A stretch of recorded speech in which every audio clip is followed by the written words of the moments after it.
And our scriptures define Purushartha as Sarvaihi Purushaihi Arthyate.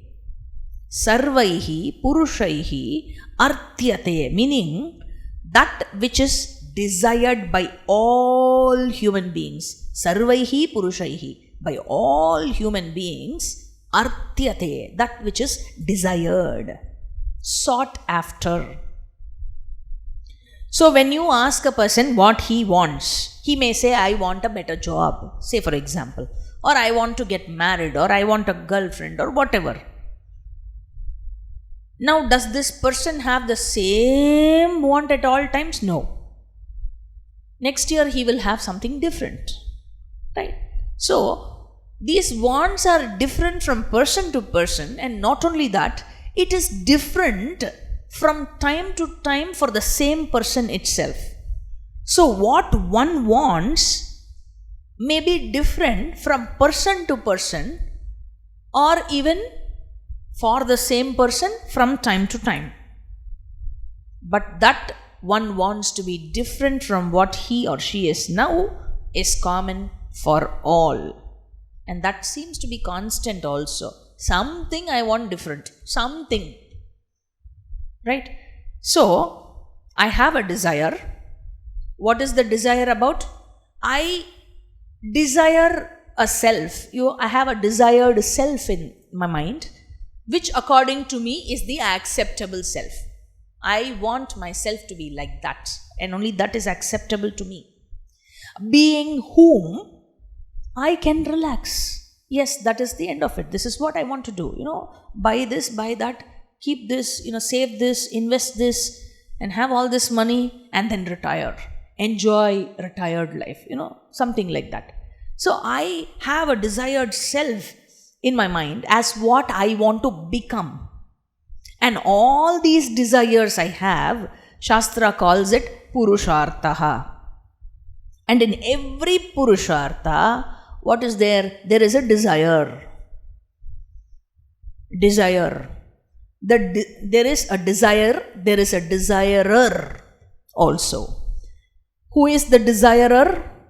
The desirer is I. And all that I desire is centric on me. And the desired is what? That desirable I. Right? So, something is very, very clear now. As I am now, I am undesirable for me. For me, as I am now, today, right now, I am undesirable. Because I have a lot of desires. Right? That desirable self I want to be, I want to become. So as I am now, I am undesirable. At the same time, for me only I am undesirable. Okay. For the world, as I am now, I want everybody to approve of me, recognize me. Right? For everybody in this world, I should be desirable. Right? But for me, as I am now, I am undesirable. A peculiar situation, a peculiar guy this human being is. So the present me, the present self, I am an undesirable person to me.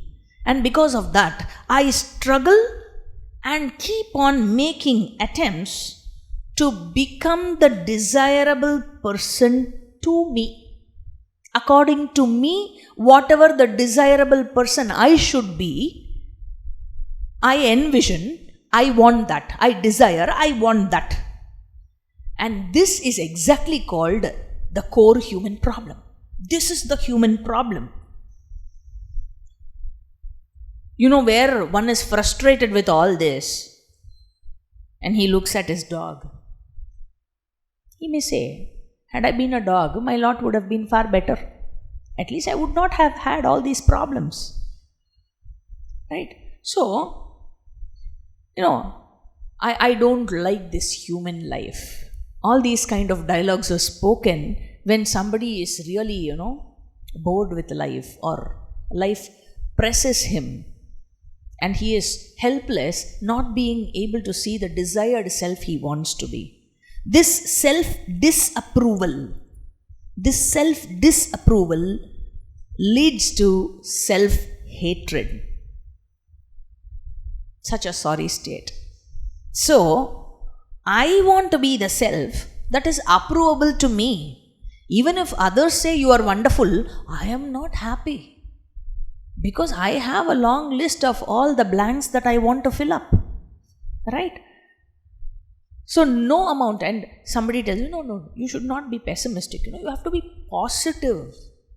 Start developing this positive thinking. You have groups of people in the society. You will always have a group who is telling you this. I am telling you, no amount of positive thinking will work. I am telling you. No amount of positive thinking will work here. Yes. People will say, why? You have this, you have that, you have a car, you have a food to eat, you have a nice house, you have nice people around you. There are people in this world who don't have food to eat. Look at them. You have a car. There is a person who doesn't even have a car. Look at them. You have a house. There are so many people who are homeless. Look at them. You have good parents. There are so many orphan children. Look at them. Now the problem is, I don't deny all that I have. Yes, I have all that I have. Right?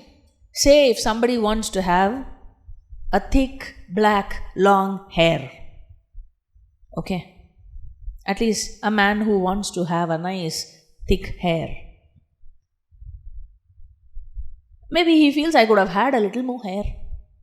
At least, after all the try that he has made, all the efforts that he has given in. Now this positive thinking guy comes and tells him, now you have to look at those people who are totally bald. See how blessed you are. At least you have little bit of hair. That won't work. That won't work, I'm telling you. Maybe you will feel nice when you look at him. And after that fellow goes and the other one comes with nice hair, what will happen to your positive thinking? It's gone. It is shattered. You know why? Because that I don't have what I desire is as much real as all that I am blessed with or all that I have. If you are going to tell me about all that I have, I will say all that I don't have is also real. Right? So, and the other person will say, no, see, in everything you have gains and losses. Life is full of gains and losses, and you just can't choose to have only gains and no loss. It is all about making more gain and less loss, and that's how you settle in. Will that work? No. I will still lack something, and I will still desire for something that I don't have. Because I want a self that does not lack anything at all. That is how I want myself to be. I don't want anything. I don't want to lack anything. And the whole life I spend becoming that somebody who doesn't lack anything. I have a list of all the wants that I want to, all the lackings that I have to fill up. A big list, right? And every process I struggle to achieve this self I want to be. Every process I try and try and try. Am I happy? Yeah, sort of, yes. But not totally happy because I still have something. I aim for it, I achieve it. I thought it is over, I thought it will be over. But no, I have another big list. Right? I thought buying a house will satisfy all my wants. But after I bought the house, I understood there are more wants. Initially, I had only buying a house, one want. Now I have some more. I have to buy a sofa, I have to buy a carpet, I have to buy a bigger TV, I have to do this, I have to do that. Yeah. So, there is always something that I want more, something more that I want. Just go around interviewing people who are much older than you and try asking them whether they have led a life which is fulfilling, whether all their wants have been fulfilled in life. Try to find out whether you can meet with one person who will say that all my wants are completely fulfilled and I don't have anything that I lack. I don't have anything that I lack. In this process, I will see that there is nobody who will say this. Right? So always people chase that desired self they want to be. And with this, with my experience and hearing and seeing the others lead their lives, I understand that there is no process that would bring about, there is no change that would bring about the desired person, the desirable person that I have always wanted. Right? So, any process or change is not going to work. It didn't work for anybody. It didn't work for my father, for my grandfather, for my neighbor, for my brothers, for my friends, for anybody who I have asked this question to. Right? So, any process or change that I attempt to make, I struggle to make from what I am now is not going to work. Okay. So what do? Try to become something without undergoing any change or process. Right? So, I couldn't become the self I want to be through any process or change. So what do? Become the self, the desired self, without undergoing any process. How does this sound like? Are you all with me? You're with me? How does this sound like? Somebody comes and tells you, see, I want to become this desired self I want to be, but I have been trying for years together, decades together to become that desired self, but I could not become. So I am not going to do anything to see whether I become. What is wrong with you? Something wrong with you? That is what we will ask that person, right? So, say I want to be rich and no process has helped me to become that ideal person. Say something like the richest man in this world, I don't know who he is, that blessed man. You want to be that person. George Soros, I don't know. I don't know, not him, I don't know. So, if you want to be somebody like that, and all your efforts were in vain, you couldn't achieve that, turnover or the income that you want to see. So no process could help you reach the desired self. So you do nothing, is it, to become rich? Will that help? No, it cannot help. So process or change or efforts doesn't help in becoming the desired self. Or even if I achieve something, my desires don't stop. It keeps growing, right? So, where a process or change itself cannot fulfill my desire, then how can, without any process or change, help in becoming the desired self? No way I can be different. No way I can be different. So, with process, I am not able to be different. Without process, I cannot be different. What is this state called? Sheer helplessness. My helplessness is continuing and I am not able to do anything about it because the notion of inadequacy continues. The notion of self-conclusion that I am lacking continues. And there are people in the society, we saw that they promise you some relief, may not be now, at least posthumous, which we saw are called non-verifiable beliefs. We have it in our system also, where, people talk to you about traveling to various lokas. Okay? Traveling to various lokas, which is a result of bhakti or result of, religious practices. And all the benefit comes when? After death, posthumous, right? So, all those things that are promised to you at a future date or after death or whatever, all those come under the ambit of what we call as religious life or what we call as religion. Whether we accept what religion says or we don't accept what religion says, or whether we question what religion says or whether we choose not to question what religion says, all that we will take it up as a different discussion later on in this series. We will see that later. For now, all those things are called religious practices or religious lifestyle. Let's understand that for now. They are not spiritual. That is not spiritual. Practicing my religion is not spirituality. Then what is spiritual or spirituality? Spirituality is purely knowledge based.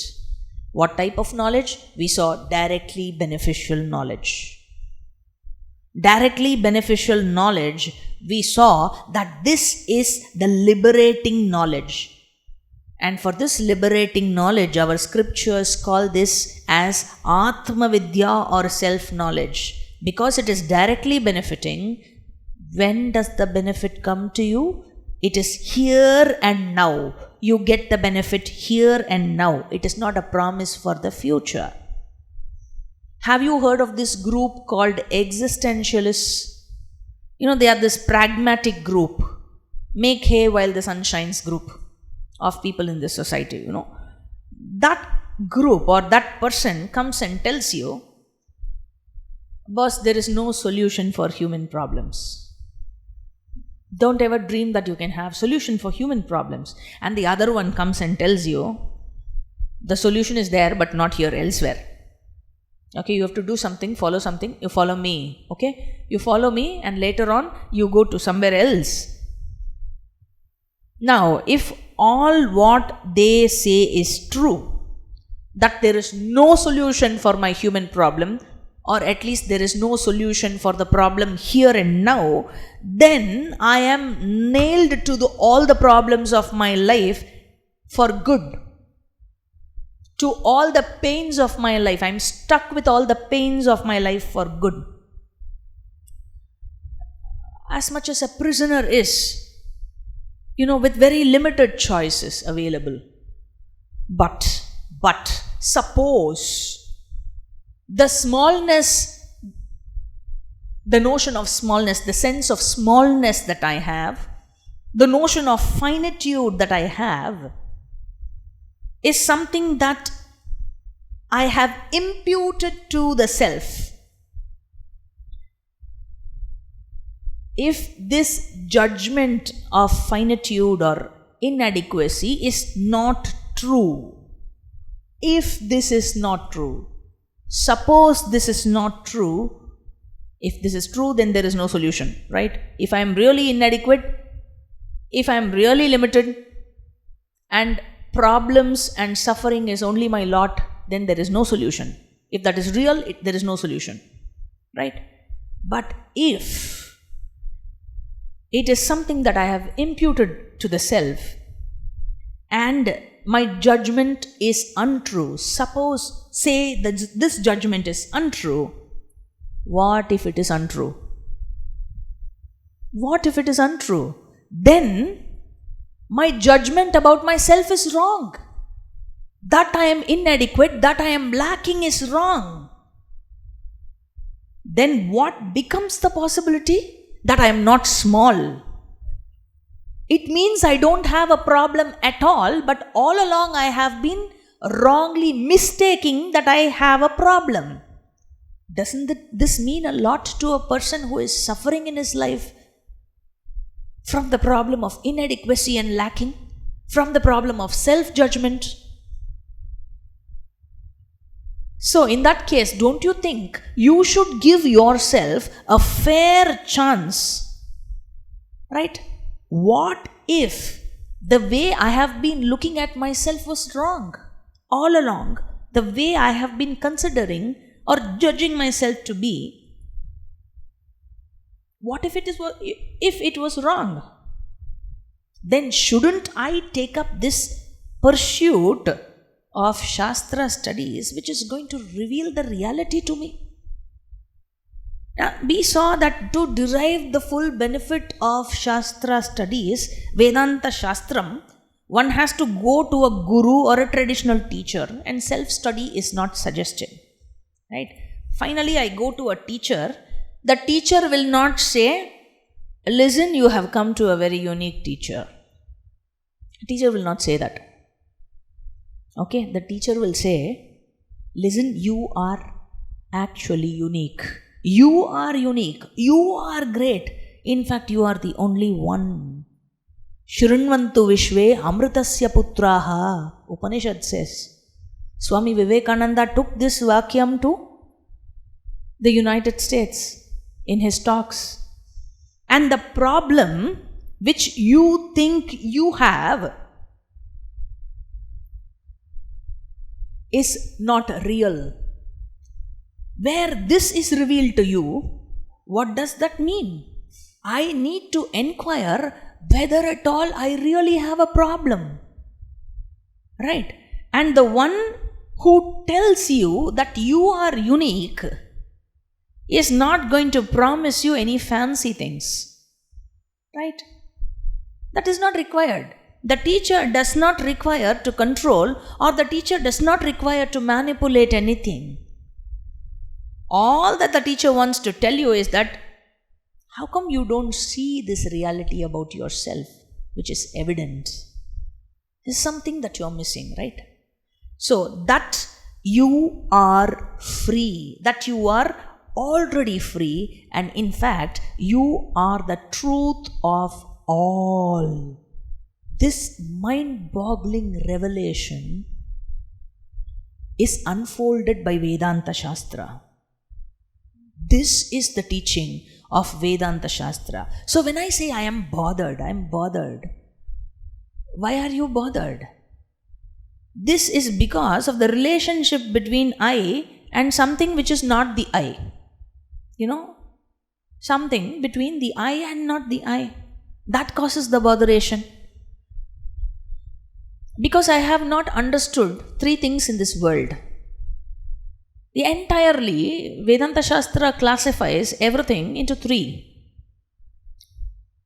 Jiva, Ishvara and Jagat. Jiva is the self, Ishvara is God, and Jagat is everything else around me.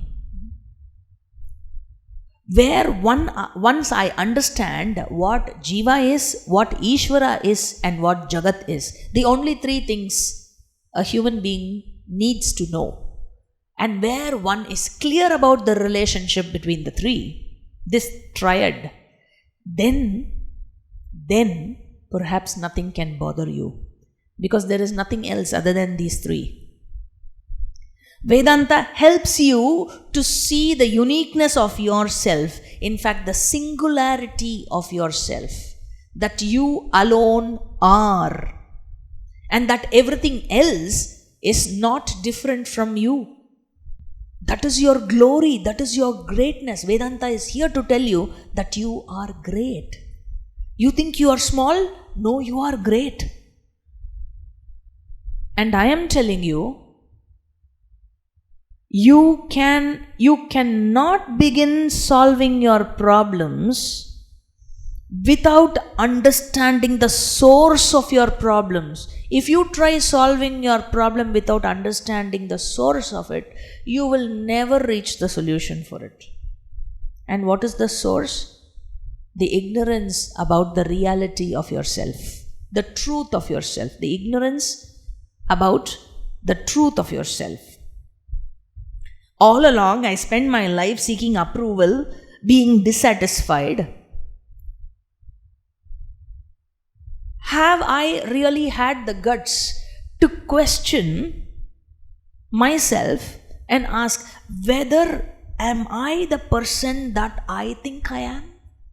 Am I sure that I am the person that I think I am? On what basis did I come to the conclusion that this is the person I am? On what basis? Have we asked these fundamental questions to ourselves?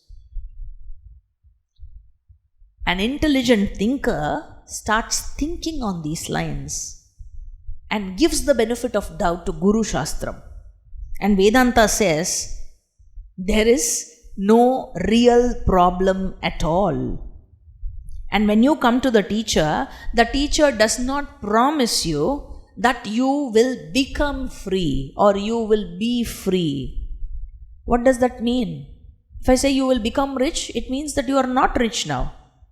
Right? If the teacher says you will become free, it means you are not free now, which is wrong, which is not real. Right? So, you are free when here and now is what Vedanta reveals to you.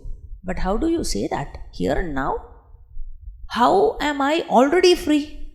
That is the teaching that we are going to see. Right? And if I say you will become free one day, it is like legitimizing an illegitimate problem. Something which is wrong, you are trying to, look at it as right. You are giving some other perception as though it is right. No? So, making it look right.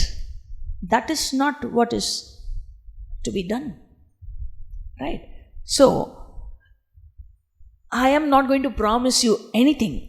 And if I promise you, you will have a doubt whether you should trust me or not trust me, right? She's saying something. So, do I follow her? Do I unfollow her? Do I continue with these classes or do I say, okay, it's enough? Enough, no. 2 classes I attended, it's enough.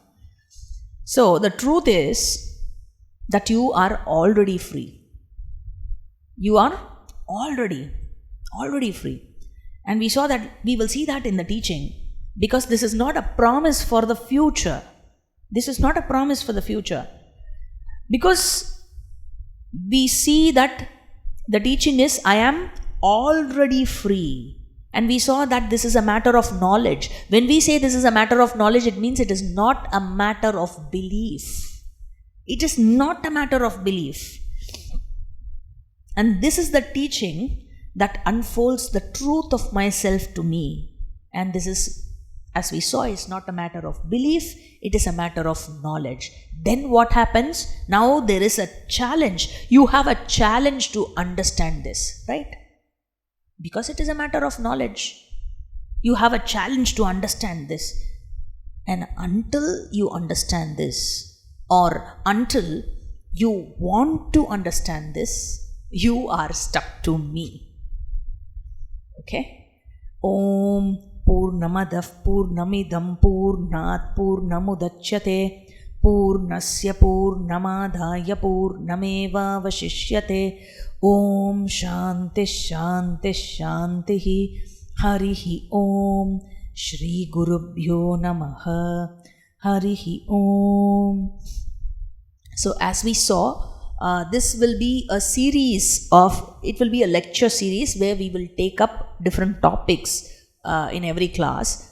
We saw the introduction in the previous class as the first session, and today we saw about on the topic on human complexes and the helplessness. And we also saw as an introduction to the next topic, which is Purushartha. We saw what is Purushartha, and we will be seeing more details about Purushartha in our next session. The human pursuit, otherwise called Purushartha. So, there is one suggestion that came up, that we will follow this practice of circulating the class summary, just like how we did for the previous series of classes on Vishnu Sahasranama. So, there is one team who is working with me to prepare the summary of every class. They have already sent me the summary of the first class, which I will review and have it posted in the groups for the benefit of all. And we will also have the summary of this class done and made available to all. The other suggestion that came up is to encourage participation from all students. We will be classifying you into 12 groups where you will be able to interact. You will have an in charge through whom you can communicate and interact. And the suggestion is that the first 5 to 10 minutes of every class, we will have a presentation of the previous class by, every group in the order of their group. Now, group 1 does the presentation next week, then group 2 will do it on the week after. So that way, we will have all the groups participating at least once in this series. So your presentation can be by way of reading out the gist of the class, the previous class, or it can be, you can make it more interesting by evolving a dialogue form or an interaction, something like that, between 2-3 people. It's up to you, your creativity and how you want to present it. So we will, shall we do this from the next class? Yes, no, or it is not a command or something from my side. So it would be nice if you can, it can be done only if you are interested.